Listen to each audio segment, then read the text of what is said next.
What is up, YouTube? It's Comic Zealot, and in this story time video, I will be telling you about the day I met Bradley Cooper. I'm going to do another video where I explain just how important Bradley Cooper was to me in my life. Still is, but he really played a very large role in my life in 2013, 2014. I was able and blessed to score tickets to his Broadway performance of Joseph Merrick, aka the Elephant Man, on Broadway, which he did in 2014. Since I knew a lot about Bradley, I knew that the Elephant Man was a main reason why he got into acting. The movie completely captivated him as a kid, and that was the play that he did for his senior thesis when he went to the New School to get his master's in acting. So he was very passionate about that role. He plays it in a very unique way. I never saw the movie Elephant Man, but I know the story. I know like kind of what he looked like and stuff like that. It's a very tragic story about a guy that lived quite a while ago and had this horrendous disease, and he was such an inspirational guy. Like, he didn't let that debilitate him, and he lived a very short life. The people that have played the Elephant Man in the past have used aesthetics or prosthetics or whatever, like they put things on their body to look like tumors and stuff like that, but Bradley does not play it with any kind of makeup or addition at all. He contorts his body in such an unnatural way, and he does the entire play like that. And I will put a picture up on the screen of like what he looked like, and it looks stupid, to be honest. If you just look at a picture, like, that doesn't even look believable. I'm telling you, the way he transformed his body, he came out on stage and just stood there like normal looking, and the other actor in the play would describe all the different physical ailments that Joseph Merrick had, and one by one Bradley would contort whatever part of the body he was talking about. It was unbelievable. So New York is an expensive place to go. So I thought, okay, I'm going to go as cheap as possible. So I did 2 red-eye flights, which meant that I had 3 full days there, but only 1 night in a hotel. I saw the play the first day. So I got in from Las Vegas, which is where I lived, at 6 in the morning. Got to my hotel, checked my luggage, and spent the day doing the things that I'd already seen in New York when I'd been there a few years prior. So I just quickly stopped by like the 9/11 Museum, Washington Square Park, Central Park, that kind of stuff. There was a matinee for his show, which I did not have tickets to, but I knew that he always came out and took selfies with fans and signed stuff after his play. So I made sure to time it so that I was there before his play got out. And it was the first time since he had started this play that he didn't come out because he was sick. And I was like, that sucks. So I walked around some more, got dinner, went to the play, was absolutely blown away. Like, I was stunned. Still am if I really put myself back in that moment. And I went out to the barricade, and he didn't come out again.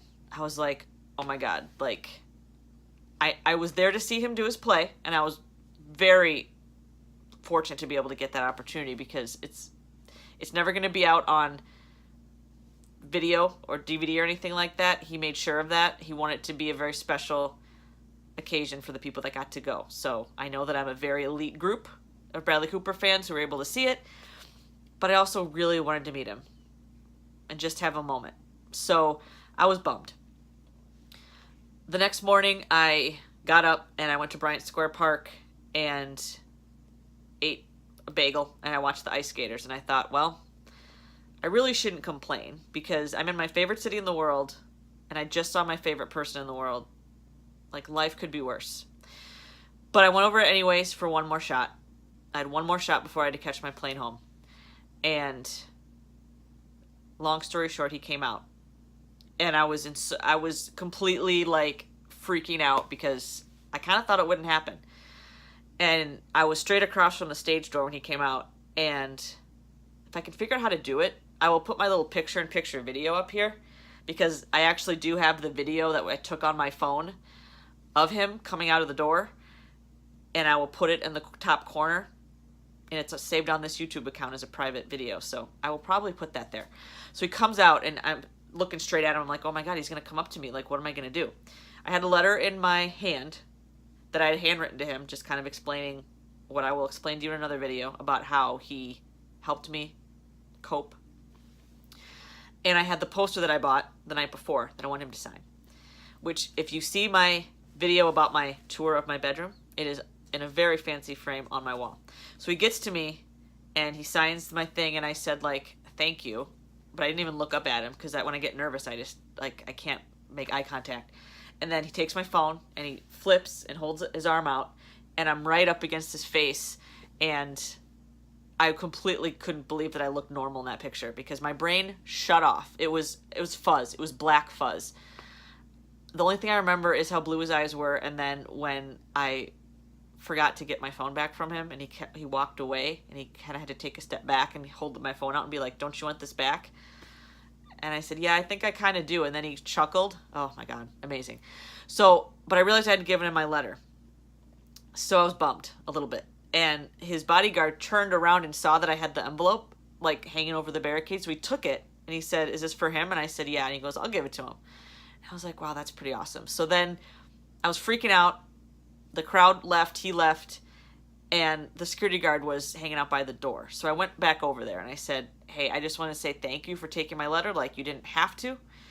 And he goes, oh, no problem. And he said, Bradley loves reading stuff before his shows, so I'll give this to him, and he'll read it either tonight in his hotel or he'll read it tomorrow in the dressing room. And I'm like, okay. Like, I wasn't going over there for validation. I just wanted to thank him. But he was like, no, he'll get it. And I was like, okay.